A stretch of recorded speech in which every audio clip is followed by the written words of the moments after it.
बारिश की एक रात। जायरा और जिन के सरदार का जुनून। उस रात बारिश आम बारिश नहीं थी। पानी जमीन पर गिरता तो ऐसा लगता जैसे किसी और दुनिया का दरवाजा खुल रहा हो। हवा में सीलन के साथ एक अजीब सी बू थी, जैसे पुरानी कब्र की मिट्टी। जायरा अपने घर में अकेली थी। ईशा के बाद वह बेत कर कुछ सौख रही थी। अचानक दिया बिना हवा के हिलने लगा।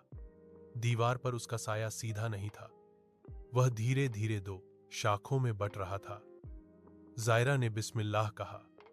तब एक आवाज, जायरा, तुम्हारी रूह बहुत रोशन है, आवर तुम बहुत खूबसूरत हो जायरा। आवाज कमरे के कोने से आ रही थी, फिर छत से, फिर बिल्कुल उसके कान के पास।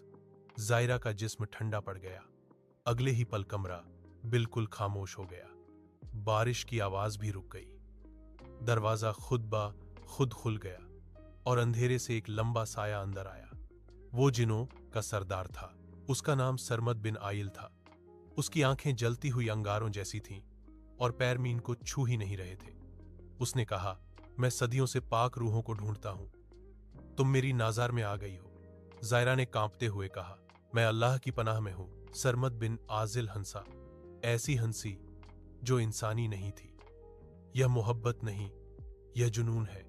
तुम्हारी रोशनी मेरी दुनिया को जला रही। हाँ।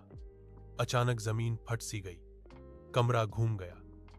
जायरा ने महसूस किया जैसे उसका जिस्म हल्का हो रहा हो, जैसे कोई उसे उठा रहा हो। एक पल में वह अपने घर में नहीं थी, वह जिनों की दुनिया में थी। आसमान लाल था, हवा जलती हुई थी। दूर दूर तक अजीब मकान थे जो साये से बने हुए लगते थे। हर तरफ आंखें ही आंखें थीं, देख रही थीं, घूर रही थीं। सरमद ने कहा, यहां वक्त नहीं होता, जो यहां आ गया वापस नहीं जाता। जायरा की आंखों से आंसू बहने लगे, लेकिन उसकी जुबान पर दुआ थी। या अल्लाह, मेरे नाना के सदक़े मेरी हिफाजत फरमा। उसी पल जमीन कांप उठी। जिन दुनिया के आसमान में नूर का चीरा सा बन गया। एक बुजुर्गाना आवाज गूंजी, सरमद बिन आजिल, हद से आगे मत बढ़ो। सरमद पीछे हट गया। यह आवाज, यह मुमकिन नहीं। नूर में से एक रूहानी शक्ल उभरी, मौलाना अब्दुल करीम जहरा के नाना। वो आलिम ए दीन थे, जिनकी दुआ जिंदगी के बाद भी जिंदा थी। यह मेरी नवासी है, बुजुर्ग ने कहा। जिस पर इल्म और दुआ का पहरा हो, उसे तुम्हारी दुनिया छू भी नहीं सकती। सरमद चीखा। उसकी दुनिया हिलने लगी, साये टूटने लगे।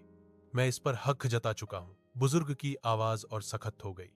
जिस चीज पर अल्लाह का नाम लिया जा चुका हो, उस पर जिनका कोई हक नहीं। जहरा ने आंखें बंद कर ली। जोर की आवाज हुई और फिर अंधेरा। सुबह जहरा अपने घर के फर्श पर थी। बारिश रुक चुकी थी।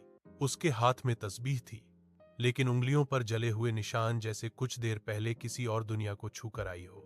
गांव के बुजुर्ग कहते हैं, उस रात के बाद सरमद बिन आइल का नाम जिनों की दुनिया में नहीं लिया जाता। और जायरा ने सीख लिया। क्या आप जानना चाहते हैं कि वो जिन कहा गया है, ये वो आगे क्या करेगा?